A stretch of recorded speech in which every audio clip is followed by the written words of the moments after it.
अस्सलाम वालेकुम नाज़रीन, आप देख रहे हैं राब्ता टीवी और मैं हूं आपका मेज़बान मोहम्मद सलाउद्दीन। मुल्क में सियासी सूरत हाल दिन ब दिन तब्दील हो रही है। प्रेसिडेंट अलवी ने जो ट्वीट किया उसके बाद उनके सेक्रेटरी ने उस सारे वाक़े से डिनाइल किया। उन्होंने कहा कि ये ऐसा कोई वाक़या नहीं हुआ। उन्होंने जिस प्रिंसिपल सेक्रेटरी को मांगा उन्होंने भी उनके साथ काम करने से इनकार कर दिया। दूसरी तरफ जो है वो इलेक्शन कमीशन ने अभी तक इंतखाबात की तारीख का ऐलान नहीं किया है। मुल्क के अंदर एक हैजानी कैफियत है और बिजनेसमैन और जो ताजिर बरादरी है वो भी एक परेशानी के अंदर है। डॉलर कल जो है ओपन मार्केट के अंदर 312 से ऊपर गया है।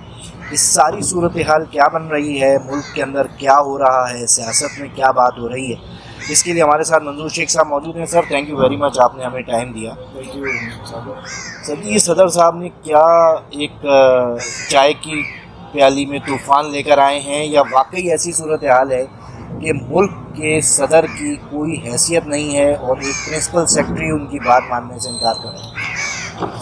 यार, पहले तो सदर साहब ने जो ट्वीट किया था ना, तो उसको देख के तो ये लग रहा था कि कहीं ऐसा तो नहीं है कि वाकई दो हाथ हो गए।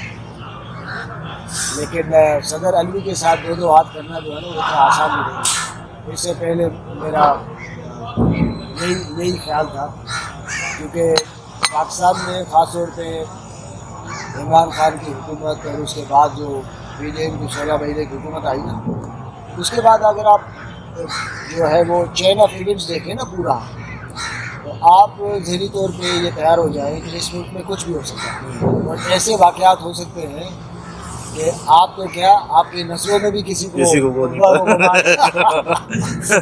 तो आप ये तो भूल जाए कि अब इस मुल्क में ये नहीं हो सकता, ये नहीं हो सकता। ठीक है। और वो कहते हैं ना कि जी वो प्यार और जंग में हर शय जायज़ होती है। तो पाकिस्तान के अंदर कुछ इस टाइप की सिचुएशन है। अलवी साहब ने फौरी तौर पे कहा कि जी ये तो मेरे अमले ने जो है वो मेरा कहना नहीं माना और मैंने पूछा, और उसके बाद फौरी तौर पे पता चला कि इनके जो सेक्रेटरी थे उनको एस्टेब्लिशमेंट डिवीजन में रिपोर्ट किया गया। ये वाक़यात हमारे नाज़रीन को भी पता है और हम भी जानते हैं। उन्होंने जाके वो बड़े मजे हुए ब्यूरोक्रेट लगते हैं, उनको पता था कि क्या होने जा रहा है, ज़ाहिर बहुत बड़ा तूफ़ान होने वाला था। तो उन्होंने फौरी तौर पे जो लेटर लिखा है ना, वो लेटर आप पूरा पढ़ें तो उसमें उसे बिल्कुल लिखा है कि किस तारीख को क्या हुआ, डायरी में क्या है, और एग्जैक्टली वो जो पार्लियामेंट से जो कानून आया वो पढ़ा कहा। उन्होंने कहा था कि वो सदर के पास पढ़ा। अच्छा सर, दूसरी बात ये कि जब ये सारी चीज़ हो रही थी तो मेरा भी एक पॉइंट ऑफ व्यू ये था कि भाई ये कोई एक दुकान तो है नहीं यार, चाय ले आओ यार, ये उसको पेमेंट कराओ। ये एक पूरा किसी ना किसी तरह फाइल आती होगी, किसी के पास जाती होगी, वहाँ से नोट होता होगा, फिर वापस जाती होगी। तो ज़ाहिर है सदर साहब से पहले उसकी सेक्रेटरीट में आएगा, वो उनके सेक्रेटरी और सारा प्रॉपर उसमें नोटिंग करके और सदर साहब को भेजेंगे। सदर साहब देखेंगे, अगर उनको उस पर एतराज़ है तो वो जो है ना वापस करेंगे। देखें, बिल को, किसी भी बिल को जो है रिजेक्ट करने का कोई भी पावर जो है आइन में किसी भी तरीके से सदर साहब के पास नहीं। तो अब उनके पास ये है कि वो कह सकते हैं कि जी इस बिल में फला शिकों में ये चीज़ें हैं, आप इस पर काइंडली रिव्यू करें या मेरा मशवरा ये है कि ये करें। ठीक है ना, वो आपने वापस भेज दिया। अगर पार्लियामेंट समझती है कि सदर साहब का जो ख्याल है उसमें वजन है तो वो फिर दोबारा उसमें चेंज करके फिर भेजेगी। अगर पार्लियामेंट समझती है कि नहीं सदर साहब की ये बात जो है वो ठीक नहीं है, तो वो फिर दोबारा जो है वो पार्लियामेंट अप्रूव करेगी। हाँ, वो जॉइंट पार्लियामेंट सेशन में उसको कर लेगी। हाँ। अब ये जो है ट्वीट में एक और चीज़ बड़ी इंपॉर्टेंट है, उसने कहा है कि जी वो माफ़ी भी मांगी है। हाँ, तो मतलब क्या वो इमरान खान साहब से माफ़ी मांगी है क्या? इमरान खान साहब को ये तसल्ली दी है कि नहीं यार कुछ भी हो जाए मैं तुम्हारे साथ हूँ।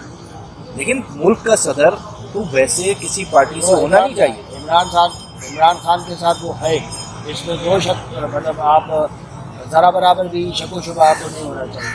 देखिए, फ्रेंकली स्पीकिंग, अलवी साहब के जो 5 साल है कंटिन्यूसली, उसमें आपको ऐसा एक भी एक्शन नहीं मिलेगा जहाँ से पता चले कि वो हेड ऑफ स्टेट है। पहले वो PTI के कारकुन हैं इमरान खान के बाकायदा, और उसके बाद वो मंजूर साहब ये भी तो देखें ना कि अगर आप पूरा वैसे आइन और कानून देखें, गवर्नर्स और सदर ये एक अलामती ओहदे हैं, लेकिन अगर आप पिछले 5 साल ही की भी बात करें तो सिंध में जो गवर्नर थे इमरान इस्माइल साहब, उसके बाद अभी जो कामरान रसूली साहब, ये दोनों पार्टी मेंबर्स हैं। और वो मतलब तो फिर इसका मतलब है कि सिर्फ सदर अलवी के ऊपर तो हम वो नहीं कर सकते यार। एक तो बात, कहीं पे भी कोई कानून पे अमल करने को तैयार ही नहीं है। एक आप बात ध्यान में रखें ना, पार्टी के जो है ये कारकुन क्यों नहीं हुए। जब हम लोग सदर या ये जो गवर्नर्स के ओहदे हैं ये भरने की बात करते हैं ना, तो आप देखते हैं फौरी तौर पे खबरें क्या होती हैं कि जी किसका गवर्नर है, किस पार्टी का से आएगा, और पार्टियां वो मूव करती हैं ना, और फिर इस्टेब्लिशमेंट जो है वो उसको देख के उसको वो करती है। तो इसका मतलब है कि जब आपकी सिलेक्शन जो है वो होती उस लॉट से है जिस लॉट में उस लॉट का लीडर जो है वो उस बंदे को बेसिकली उनकी खिदमत के सिले में फेवर कर रहा होता है। सर फिर तो इसका मतलब है सियासत की बात तो है नहीं ना। तो सर इसका मतलब है कि ना पीटीआई आइन को मान रही है, ना पीपल्स पार्टी, ना एमक्यूएम, ना मुस्लिम लीग नून, सबने अपने अपने गवर्नर्स को जो है। आपको आइन को मानना था तो आप मुझे बताए ना कि कहीं भी आपको ये पूरा जो इमरान खान वाला जो पूरा सिस्टम था जिसको हम लोग पता नहीं क्या क्या नाम भी दें, वो किस आइन के जुमरे में आता था भाई। मतलब पाकिस्तान का आइन तो क्या, दुनिया के अंदर जो भी मुल्कों के पास आइन है वो वहाँ पे सुप्रीम है, उनके पार्लियामेंट जो है वो सुप्रीम है, उनके डिसीशंस के बगैर जो है वो दूसरे लफ्ज़ों में कहें कि मुआवरतन के परिंदा पर नहीं बांट सकता। सर जब आइन ही की बात, हमारे पास जो है वो हाइब्रिड निज़ाम आप बनाते हैं तो कोई भी आप किसी को भी लाएं, यानी यहाँ पे दिन की रोशनी में आप क्या करते हैं, आप पार्टियों को तोड़ ताड़ के जो है वो उससे अपने मतलब के सिस्टम को सपोर्ट करते हैं। इधर से बंदा उधर से बंदा इधर। मैं उसी पे कहूँगा, आप इमरान खान की बात है, बहुत सारे लोग इमरान खान वाली पार्टी पर हो रहे हैं ना मिसाल के तौर पर। एक जुम्मा 8 दिन है यार, नवाज शरीफ के साथ क्या हुआ जी जी, कि पार्टी जो है वो ओवरनाइट जो है वो पता चला कि मुस्लिम लीग क्यों हो गई, और उसके बाद पीटीआई चली गई, पीटीआई में आधे लोग पीटीआई में चले गए, ठीक है ना। और ये है कि भाई इलेक्टेबल, यानी यहाँ पे लोग जो है वो जहाज भर भर के एक नई पार्टी के लिए ईंधन ला रहे थे। बिल्कुल ला रहे, राइट, बिल्कुल ला रहे। वो मतलब ये क्या आईनी प्रोसेस हो रही है यार। बिल्कुल सही, बिल्कुल सही।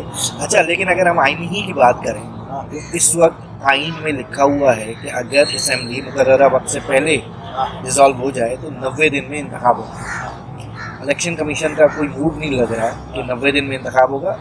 14 दिसंबर को हल्काबंदियाँ फाइनल होंगी, उसके बाद इंतखाबी फहरिस्तें फाइनल होंगी, उसके बाद जाके 54 दिन चाहिए आपको एग्जैक्ट इलेक्शन प्रोसेस के लिए।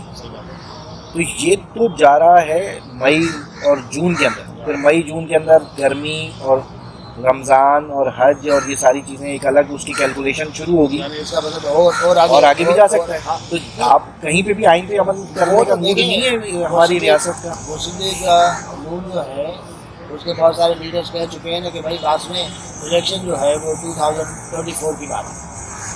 जब 2024 की बात है तो आप मई जून की क्या, आगे सितंबर अक्टूबर में कराया, अच्छे मौसम में। और एक चीज़ बड़ी इम्पोर्टेंट है कि हमारे पास बहुत सारी अफवाहें जो होती हैं या बहुत सारे लोगों का ख्याल होता है, वो ऐसे नहीं होता है कि बैठ बैठ के किसी के जहन में ख्याल आया कि यार ये 2 साल का सिस्टम है। उसका रीज़न ये है कि कहीं पे तो बात हो रही है ना। आप कहीं धुआं देखेंगे तो कहीं ना कहीं आग तो है ना, धुआं जो है वो बगैर आग के नहीं है। तो इसका मतलब है कि वहाँ पे कहीं ना कहीं बात है। ये पॉसिबिलिटी है कि इसका इम्कान हो कि भाई देखते हैं कि अगर सिचुएशन जो है वो 6-8 महीने साल छड़ा में हमारे कंट्रोल में आ जाती है और ये हमारे फला जो हमने जो टारगेट सेट किए हुए हैं वो अगर हमने सब टारगेट अचीव कर लिए हैं तो हम इलेक्शन करा लेंगे। लेकिन इस चीज़ को आगे खींचना भी कॉन्स्टिट्यूशन के खिलाफ है। आपने पार्टियां तोड़ के नई पार्टियां बनाना, कहाँ कॉन्स्टिट्यूशन में नहीं है यार, कहीं मॉरलिटी कहीं लीगलिटी है, कहाँ लिखा हुआ है कि आपको पता ही नहीं चलता। मिसाल अब सिंध में बहुत सारे लोगों का ये ख्याल है कि जी बाकर साहब आ गए, बाकर साहब अच्छे लोग, अच्छे आदमी हैं और उनकी जो है वो पदिराई भी हुई। पता चला कि उनमें बहुत सारे लोग ऐसे हैं जिनके लिए लोगों ने कहना कि यार है तो पीपल्स पार्टी का, लेकिन पीपल्स पार्टी वाले कह रहे हैं नाम तो हमने नहीं दिया था, ये तो नहीं दिया। इसका मतलब है असल जो सेंटर है वो पाकिस्तान में पॉलिटिकल पार्टीज और आपके वो कॉन्स्टिट्यूशनल इंस्टीट्यूशंस नहीं है, जहाँ पे होना चाहिए। ये सारी जो सूरत हाल है ये तो मुझे 1970 की याद दिलाती है। 1 साल जो है कैंपेन चली थी पार्टियों की, और फिर जाके जो नतीजा निकला वो आपका एक पार्ट जो है आपसे अलग हो गया, ईस्ट पाकिस्तान आपसे अलग। तो ये जो आप आइन की खिलाफ वर्जी करने का मूड नज़र आ रहा है, अभी तक हुई नहीं है लेकिन मूड तो यही नज़र आ रहा है कि आइन की खिलाफ वर्जी हो रही है। तो जब आइन की खिलाफ वर्जी एक सियासतदान करता है या कोई डिक्टेटर करता है तो आप कहते हैं कि उसे हैंग करें और उसको जो है वो आर्टिकल 6 लगाएं, लेकिन यहाँ पे तो पूरा एक सिस्टम आइन की खिलाफ वर्जी कर रहा है और उसके लिए वो माहौल बना रहा है कि भाई हमें ये मजबूरी है, ये मजबूरी, ये मजबूरी। तो इस सारे खेल का अंजाम क्या देख रहे हैं? क्या मतलब मुझे तो डर लग रहा है 1970 वाली सूरत जहन में। ये जो इस वक्त की सारी सिचुएशन है, मैंने आपको कहा ना कि पॉलिटिकल मामलात और कभी कभार सोसाइटी ऐसी जगह पे पहुंच जाती है जहाँ पे आपका जो नॉर्मल इंश्राइंड जो कॉन्स्टिट्यूशन है, आइन है, उसकी जो सीरियसनेस है ना, इम्पोर्टेंस है, वो कहीं महसूस ही नहीं की जाती। सिर्फ कानून और आइन यहाँ पे एक दूसरे को अदालतों में और मुख्तलिफ जगहों पे पॉइंट स्कोरिंग के लिए इस्तेमाल होता है। कॉन्स्टिट्यूशन को फॉलो करने की बात यह है कि किसी ने आइन तोड़ा तो आइन को तोड़ने की सज़ा जो है वो जो ऑलरेडी दी हुई है आपने आइन में, उसके ऊपर सारे इंस्टीट्यूशन जो है वो ऑटोमेटिकली वो अमल करें। छोटी सी मिसाल दें, इमरान खान के जो सारे माशाल्लाह करतब थे, और मैं इमरान खान का कभी मुखालिफ नहीं रहा ना हामी रहा। मैं बीइंग एन इंडिपेंडेंट जर्नलिस्ट जो है, मैं ये देखता हूँ कि कोई पार्टी या लीडर जो है वो उनके फला कदम जो है मुल्क के अगर सपोर्ट में है तो ज़बरदस्त, वरना अगर उसके अगेंस्ट में कोई चीज़ें जारी हैं तो ज़ाहिर कोई भी सहाफ़ी, कोई भी दानिश्वर उसको जो है वो सपोर्ट नहीं करेगा। अब इशू ये है कि आपके यहाँ क्या हुआ, आपके यहाँ पे एक सारा पूरा नया सिस्टम बना, उसके बाद पॉलिटिकल पार्टी जो है जिस तरह बिहेव कर रही है, सारा सब कुछ आप एक अंदाज़ा करें ना, पंजाब के अंदर और केपी के अंदर क्या हुआ, वहाँ पे भी आएंगी खिलाफ वर्जी, पॉलिटिशियन इन्वॉल्व थे एक दूसरे के खिलाफ। हाँ। पर अदालतों ने क्या किया भाई? अदालतों ने भी कोई फैसला नहीं किया। आप अंदाज़ा करें ना, मिसाल आप जो है वो आपका केस मेरे पास आता है, मैं बीइंग अ जज, आप या कोई दूसरी पार्टी जो इन्वॉल्व है उनमें से एक कहती है कि भाई साहब, मंजूर साहब, हम आपके ऊपर एतबार नहीं करते, तो मुझे समझ में नहीं आता कि कौन सी मॉरल अथॉरिटी है, या मेरे अंदर कुछ नहीं महसूस होता कि यार सलाहुद्दीन जो है वो मेरे ऊपर एतबार ही नहीं कर रहा, हाँ, यानी ट्रस्ट ही नहीं है, तो मैं इंसाफ कैसा करूँगा? हाँ। कौन आदमी है यार, आप मुझे बताएं। जजेज हैं, इंसानी है ना, उनकी इज्जत एहतराम अपनी जगह पे, लेकिन उसके बावजूद भी आप कहते हैं कि नहीं, आप माने नहीं माने, हम आपका फैसला करके हम तो आपका फैसला करें ही करें। सर दूसरी तरफ आप ये भी तो देखें ना कि आइन बनाने वालों ने ये लिखा है कि कोई भी असेंबली तोड़ सकता है वजीर आज़म, ठीक है। तो अब ये सियासतदानों एक तरफ तो कहते हैं यार आइन मुकद्दस डॉक्यूमेंट है, आइन मुकद्दस डॉक्यूमेंट है, जब अमल करने का टाइम आता है तो कहते हैं कि यार अगर पंजाब में इलेक्शन हो जाए तो फिर कौमी असेंबली के इलेक्शन पे पंजाब हुकूमत असरअंदाज होगी। क्यों असरअंदाज होगी यार? मुझे एक बात बताएं, तो आपने फिर आइन में क्यों लिखा है? देखिए आइन में ये कहाँ लिखा है? आइन में लिखा है किसी वक्त भी असेंबली टूट सकती है ना, सूबाई असेंबली। यस, ये तो नहीं लिखा कि उसका कौमी असेंबली से वो है, कोई नहीं लिखा हुआ। आपने अगर कहीं सुना है तो नहीं, हमारे तो नहीं है। हमारा अगर नहीं लिखा है तो अब ये अजीब किस्म का बूढ़ा किस्म का जो है ना वो एक्सक्यूज है कि चूँकि जब पंजाब में किसी पार्टी की हुकूमत होगी तो फिर आपकी जो मरकजी असेंबली या नेशनल असेंबली के इलेक्शन होंगे उसके ऊपर असर होगा ना। अच्छा, इंडिया में तो होता है ये हर वक्त भाईजान, इंडिया में तो निगरान हुकूमत ही नहीं है, निगरान हुकूमत नहीं है। मिसाल अब मोदी का पीरियड होगा, मोदी बैठा रहेगा वहाँ पे, इंडियन इलेक्शन कमीशन जो है वो इतनी बाख्तियार हो जाती है कि हुकूमत कोई भी ऐसा इक़दाम नहीं कर सकती जो इलेक्शन के ऊपर असर। भाई मुझे जो है वो इस इलेक्शन कमीशन के, अपने इलेक्शन कमीशन के जो पावर्स हैं इस वक्त, मैं वो देखता हूँ, आप देखते सही, ट्रांसफ़र, पोस्टिंग, आपके डेवलपमेंट फंड और बहुत सारी चीज़ें, एक लंबी लिस्ट है, वो सब इनके पास आ जाता है।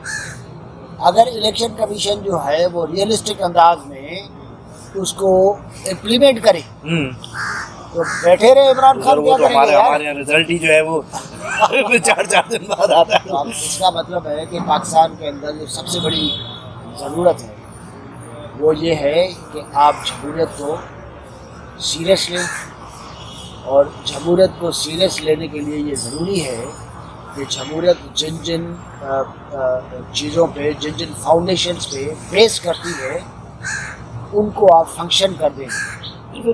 अगर नहीं करने देंगे तो फिर जमहूरियत क्या है यार? जमहूरियत नहीं है ना, सीधी सीधी बात है ना। हमारे पास जो है ना, और ये भी बड़ा अजीब किस्म का एक पाकिस्तान के अंदर है कि लूली लगनी जमहूरियत भी हो ना तो वो डिक्टेटरशिप से अच्छी है। अरे भाई ये 75 साल से चला के थक गए हम लोग। अच्छा सर, ये जो कुछ भी अब चल रहा है उसका इम्पैक्ट जो है आम आदमी के ऊपर, इंडस्ट्री के ऊपर, ताजर बरादरी के ऊपर डायरेक्टली पड़ता है, क्योंकि जब तक आपके यहाँ पॉलिटिकल स्टेबिलिटी नहीं होती है, एक जो सरमायादार है या जो बिजनेसमैन है वो घबराया हुआ रहता है। ये प्रैक्टिकल फैक्ट है। डॉलर कहाँ से कहाँ जा रहा है, एलसीज नहीं खुल रही हैं, आप आईएमएफ के फुल शिकंजे में हैं, बिजली के बिल इस दफ़ा जो आए हैं उन्होंने आवाम की चीखें निकाल दी हैं। बिल्कुल सही। तो इस सारी सिनेरियो क्या इस्टेब्लिशमेंट, क्या फैसला साजों को, क्या इलेक्शन कमीशन को नज़र नहीं आ रही है कि यार जल्द से जल्द इलेक्शन कराओ, इस झंझट से जान छुड़ाओ, नई गवर्नमेंट को जो है वो करने दो। अगर आप इलेक्शन कराएंगे तो इसका मतलब है कि जो इस वक्त स्पेस जो है वो आपकी इस्टेब्लिशमेंट को मिला हुआ है, उस स्पेस का एक हिस्सा उस इलेक्टेड गवर्नमेंट को जाएगा। बिल्कुल जाएगा। अब मिसाल के तौर पे नवाज शरीफ आ जाता है, आपका क्या ख्याल है कि नवाज शरीफ जो है वो शहबाज शरीफ की तरह बिहेव करेंगे? नहीं। राइट। इसका मतलब है कि इवन मरियम नवाज भी मेरा नहीं ख्याल कि वो उस तरह, इवन पीपल्स पार्टी का बिलावल भुट्टो भी शायद उस तरह से। तो सिविलियन का जो नेचुरल जो स्पेस है गवर्न करने का, वो फिर उनको आपको देना पड़ता है। अगर नहीं भी देना पड़ता तो जरा थोड़े शोल्डर वोल्डर मार के अपने जो है ना वो पैदा कर देते हैं। तो असल जो टारगेट्स हैं उसमें फिर गड़बड़ हो जाती है ऑब्जेक्टिव। आप मुझे बताएं कि दुनिया जहान में आपने कहीं देखा तो जी इकोनॉमी को रिवाइवल करने के लिए जो है ऐसी कमेटी बनाती है जिसमें सारे भाईजान, मेरा काम जो है ये नहीं है। आपका काम सहाफत है तो आप मुझे अगर बिठा दिया जाए वज़ारत खजाना में, आप मुझे बता रहे कहीं भी आपको नहीं मिलेगा। ये आपको कमज़ोर रियासतों में मिलेगा। पाकिस्तान दुनिया की ऐसी रियासत है जिसका आपको नमूना कहीं नहीं मिलेगा, जहाँ पे आपके पास एटम बम भी है, ठीक है, आप और एलसीबी नहीं खोल सकते आप। दुनिया की जो है वो आपके पास आप एटॉमिक पावर। जी बिल्कुल। यार आप एटॉमिक पावर हैं, आपके पास $4 नहीं है कि आपका इंडस्ट्रियलिस्ट जो है वो आप अपनी इंडस्ट्री चलाने के लिए कोई बाहर से जो है वो रॉ मटेरियल मंगाए। बिल्कुल सही। आपका आम आदमी वो कह रहा है कि यार आटा तो हम लोग भाई साहब यहाँ पे हम लोग वीट जो है यहाँ पे बनाते हैं, पैदा करते हैं भाई। अब 200-250 रुपये का किलो आटा हो जाएगा यार, तो आप ज़्यादा करो। आप तो मतलब एक आम आदमी है ना, मैं आप नहीं कर सकता। मुझे अल्लाह ने मेरे ऊपर ये रहमत की है कि जर्नलिज्म की वजह से ऊपर रूलिंग सर्किट से लेके एक फुटपाथ पे बैठने वाला आदमी जो है ना, उसके साथ भी मेरी कम्युनिकेशन रहती है। हाँ। आप ईमानदारी से मैं आपको बताऊँ, ये कभी हमारे व्यूअर्स में से कोई जाके इसको देखे, यार इतना बड़ा फ़र्क है कि आप इसका अंदाज़ा नहीं लगा सकते। मैं चीफ मिनिस्टर हाउस में एक दफ़ा 7-8 घंटे किसी इंटरव्यू के लिए बैठ गया भाई, वहाँ तो जन्नत का समा है यार। आप प्रेसिडेंट हाउस में जाएं, बाहर क्या हो रहा है? अबे बाहर यार, ये तो पाकिस्तान तो शानदार किस्म का मुल्क है यार। सारी चीज़ें आ रही है, आप लोग खा पी रहे हैं, बड़े पैमाने पे जो है वो चाय पी रहे हैं, चिल माहौल है, चिल बड़ा सुकून है ये। हाँ। और आप बाहर आ जाए, आप इस्लामाबाद के ही आप इस्लाम रियाज में चले जाए, सही यार लोगों की क्या हालत है आप अंदाजा करें। अब जिस मुल्क में इतना फ़र्क आ जाए ऊपर से नीचे तक, तो मुल्क कैसे तरक्की करेगा। ये तो आप प्रेसिडेंट हाउस या चीफ मिनिस्टर हाउस की बात कर रहे हैं और बिल्कुल सही बात कर रहे हैं, लेकिन अगर आप शाम 7 बजे मगरिब के बाद सुरापुर से आगे बढ़ें सुपर हाईवे के उल्टे हाथ के ऊपर लाइन से रेस्टोरेंट्स, क्या रश है यार, क्या रश है वहाँ पे, और बड़ी बड़ी गाड़ियाँ, घंटे भर की वेटिंग, उसके बाद हज़ारों का बिल और लोग अफोर्ड कर रहे हैं। भाई आप और यहाँ पे होटल पे जाए, आपको पता है कम से कम 10-12 हज़ार रुपये बिल से पहले हम लोग उठेंगे नहीं वहाँ से, और हम कहेंगे यार खाया क्या, 2 कबाब खाए और 2-4 पराठे। लेकिन इसका मतलब ये है कि कोई लोगों के पास तो इतना पैसा है कि वो इतने महंगे रेस्टोरेंट्स अफोर्ड कर सकते हैं, और किसी के पास इतना भी पैसा नहीं है कि वो अपने बिजली का बिल या अपने सबसे बड़ी तबाही ये है सलाउद्दीन की, सबसे बड़ी तबाही मैं कह रहा हूँ, इतना फ़र्क है, इतनी डिस्पैरिटी है, इतनी नाइंसाफ़ी है,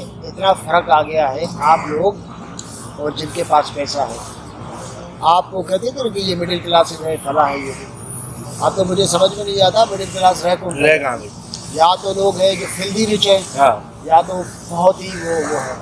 दूसरी बात ये है कि जो फिल्दी रिच हो गए हैं वो पाकिस्तान के अंदर, मैं आपको बताऊं, इस पर आप प्रोग्राम को एंड भी कर सकते हैं, पाकिस्तान के अंदर जो लुटमार है, पाकिस्तान के अंदर जो पूरा सिनेरियो देख रहे हैं, उसमें लोगों की एक बड़ी तादाद जो है वो स्टेक होल्डर है। उसकी वजह से होता ये है कि आम आदमी के लिए जो जदोजहद है ना, कि आप अंदाजा करें लोगों के साथ इतनी खबासतें होती है, इतना जुल्म होता है। प्रेस क्लब के सामने जब उसमें झलसा होता है तो यार 50-60 लोगों से ज़्यादा लोग नहीं आते। सोशल मीडिया भरा हुआ है आपका, आप अंदाजा करें ना, लोग नहीं आते। इसका मतलब है कि जो रियल इश्यूज़ हैं, उस रियल इश्यूज़ पे मैं बकवास करने वाला आदमी हूँ, मिडिल क्लास आदमी, या जो मेरी एक्सेस है सोशल मीडिया पे, मुझे थोड़ी इंग्लिश लिखने आती है, उर्दू बोलने आती है, लिखना आता है, मैं सोशल मीडिया पे इनकलाब बर्पा करता हूँ। सही है। और मुझे कहा जाए भाई यार रोड पे आ जाओ, सामने रोड पे आके जरा थोड़ा सा 1 घंटा आके नारे तो लगाओ,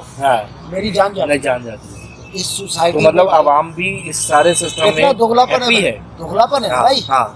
आवाम जिसकी तबाही हुई है वो आवाम खुश है, वो तो बड़ा आराम से।